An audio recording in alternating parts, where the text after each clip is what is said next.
Bonjour à tous, alors aujourd'hui je vais vous présenter la Nami Climat et je vais vous parler de ses spécificités, des raisons pour lesquelles vous devriez l'acheter ou non et de ses points positifs, de ses négatifs, etc.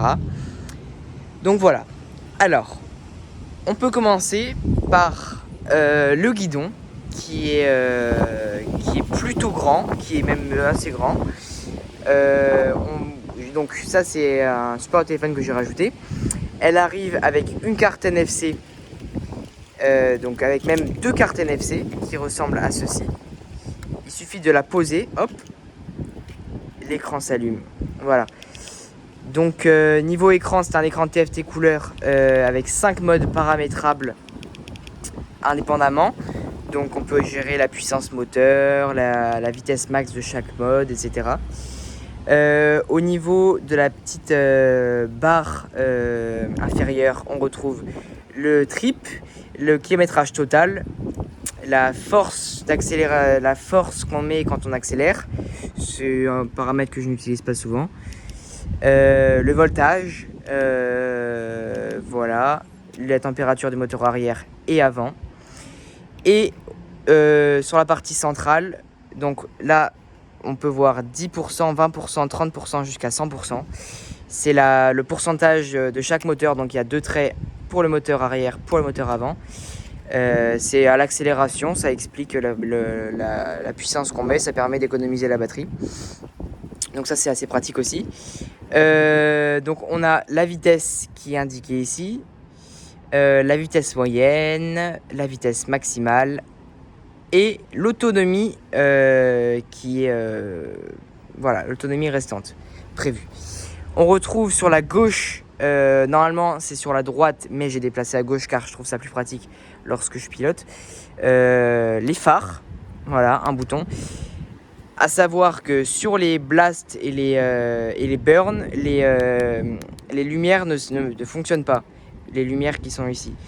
Voilà, les voyants d'indication. Là, il fonctionne, donc c'est très pratique pour savoir. C'est très pratique. Voilà, un klaxon de voiture qui fonctionne très bien, un très bon phare. Un très bon. Ça, c'était un rétroviseur que j'ai acheté chez Decathlon pour 5 €. Je recommande.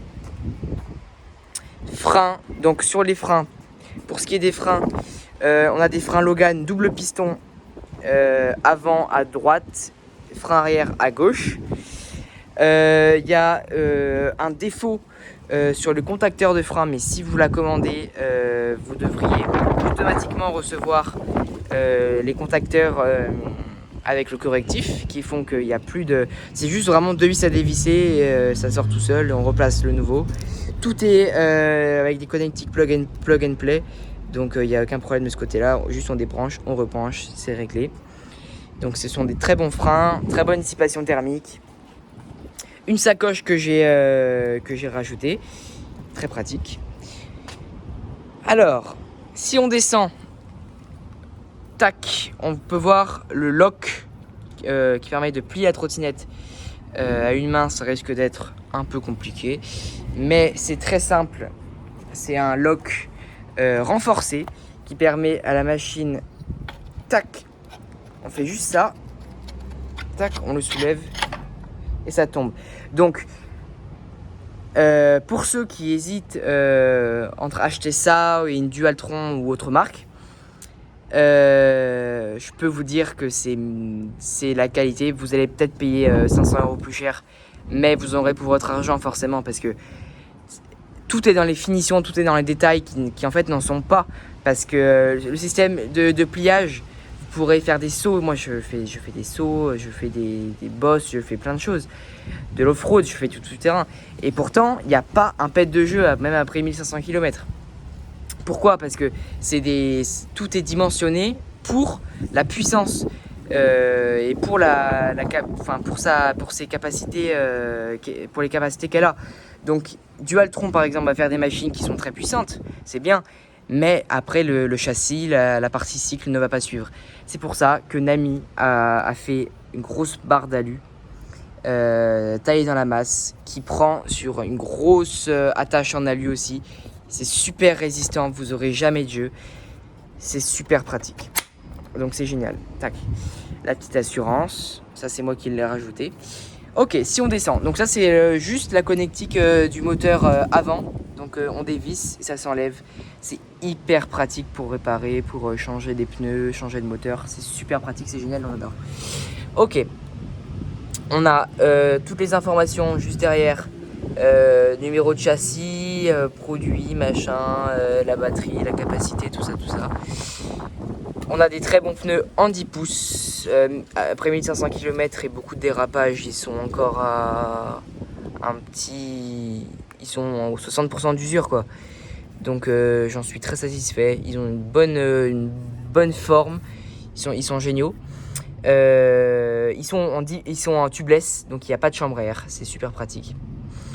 Des caches sont prévus comme à l'arrière pour les écrous. Mais forcément, dès qu'on se prend un trottoir, un truc, bah, il s'arrache. J'ai pété la vis dedans. Ça, c'est un problème, c'est un défaut. Ils auraient pu y penser, parce que je pense que ça risque de vous arriver si vous faites un peu trop les fous. Donc voilà, donc des caches qui permettent normalement de ne pas abîmer les écrous du moteur. Une suspension réglable en compression avec 12 clics, je crois, il me semble. Tac. Donc on peut régler la dureté, plus ou moins ferme. 1800 lbs, c'est écrit juste ici, c'est 600 kg. Donc techniquement, vous pouvez être à deux, même si c'est interdit, et faire un saut et les suspensions résisteront. Voilà, donc des excellentes suspensions, des freins Logan double piston hydraulique qui sont géniaux, couplés à des étriers, à des disques en 140 mm, ça freine très bien, il n'y a pas de problème à ce niveau-là. Voilà, un très bon klaxon, on adore. La batterie qui est, elle, en fait, directement... en fait, le châssis, c'est juste, hop, une barre d'aluminium, comme ça. Et la batterie vient se mettre au milieu et elle tient grâce à ces 6 vis ici. Donc si on dévisse ces 6 vis là, la batterie, on peut la sortir directement. Et le châssis sera comme ça, sans ça. Les contrôleurs sont juste ici, avec le port de charge. Avec la trottinette, il y a un chargeur 60 volts 5 ampères qui est fourni, qui prévoit, je crois que la charge complète se fait en 4 heures. C'est très rapide, le chargeur ne chauffe pas, c'est génial, on valide carrément. Donc ça c'est super. Voilà, la même suspension en 165 mm qu'à l'avant, réglable en compression. Ça aussi on adore.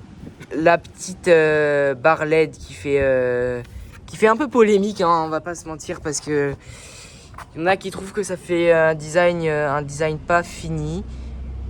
Moi personnellement j'aime, je trouve ça original. J'ai quand même relevé que lorsque je la lave ou que je vais sous la pluie, je pense qu'il y a une petite prise d'eau ici, à ce niveau-là, qui fait qu'il y a le clignotant gauche qui s'active, mais une fois que je le sèche, il s'enlève automatiquement. C'est un peu relou, mais bon. Si c'est que ça, c'est pas très grave. Voilà, le même système de freinage qu'à l'avant. Très puissant. Un bon garde-boue, ça, Dieu sait ce que ça fait plaisir. C'est super pratique. Vous pouvez rouler sous la pluie, dans des flaques, tout ce que vous voulez. Vous ne serez jamais mouillé. C'est vraiment un confort super. Voilà, un deck large.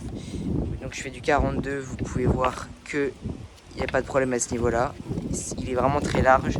Une bonne accroche derrière. Voilà, je pense qu'on commence à avoir fait le tour. La béquille, ça pour moi c'est quand même important, parce que on peut la poser vraiment, même quand c'est un peu en dévers, tout ça, elle glisse pas. Ils ont fait un système en dessous avec un peu des petites vagues qui fait que ça glisse pas. Elle est à la bonne dimension, elle est très solide, très costaud. On a même presque du mal à la plier. Tac. Mais bon, je préfère ça qu'elle soit faible. à ce qu'elle soit faible. Donc voilà, donc j'ai 1500 km, je l'use, je la pousse à bout. J'ai aucun problème, mis à part des petites choses mineures comme le phare, comme les caches à l'avant qui se sont barrées, mais bon, c'est aussi un peu de ma faute. Voilà. N'hésitez pas à me contacter, à m'envoyer des messages dans les commentaires. Je vous laisse mon Instagram aussi si vous voulez aller faire un tour, même s'il n'y a pas grand chose pour l'instant. Voilà, donc vous pouvez me laisser des commentaires. Je vous y répondrai avec plaisir. Voilà, merci, à bientôt.